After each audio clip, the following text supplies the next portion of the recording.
players understand that when we played with a high level of focus and attention to detail and discipline, we played pretty well, and when we haven't played nearly as well, and that's really all about the mental part of the game, and I think everybody's sort of responsible for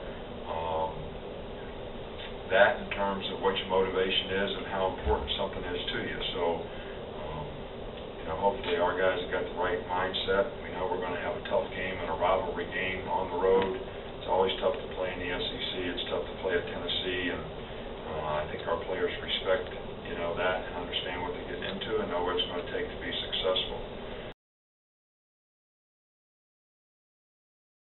AJ has been able to take every rep all week in practice, and he's going to continue to wear the brace.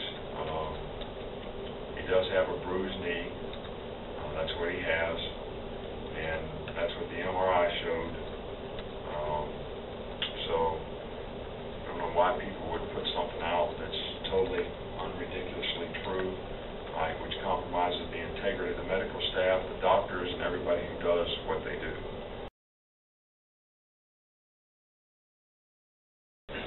Ed does a really good job for us. He's a hard worker. He's kind of a blue-collar player, really plays hard, and has really developed and worked hard to develop to become a very, very good player for us. He's got bigger, he's stronger, he plays the point well, he's got good explosion.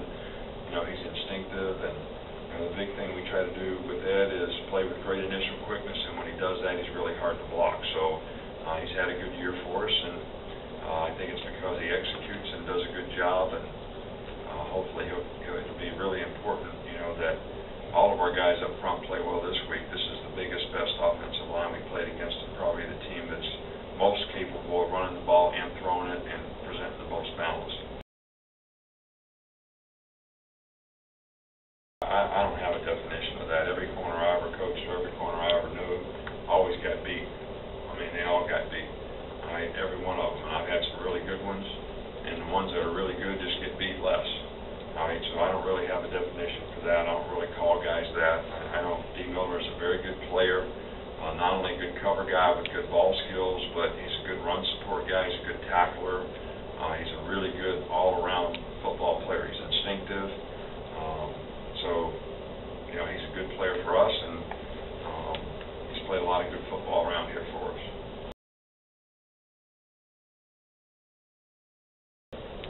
I think that it's not just, their entire offense is really, really good.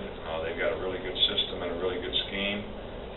They do a great job of protecting the quarterback, so he's only been sacked 3 times, this year. He does a good job of getting the ball out of his hand quickly and not taking sacks. They probably have the 2 probably best receivers that we played against, all year. And they got by far the biggest and best offensive line. So, to me, it's how do you stop all the components, because they're not one-dimensional. They're one of the leading rushing teams in our conference, and they're one of the leading passing teams in our conference, and I think that's what makes them one of the best offensive teams in our conference.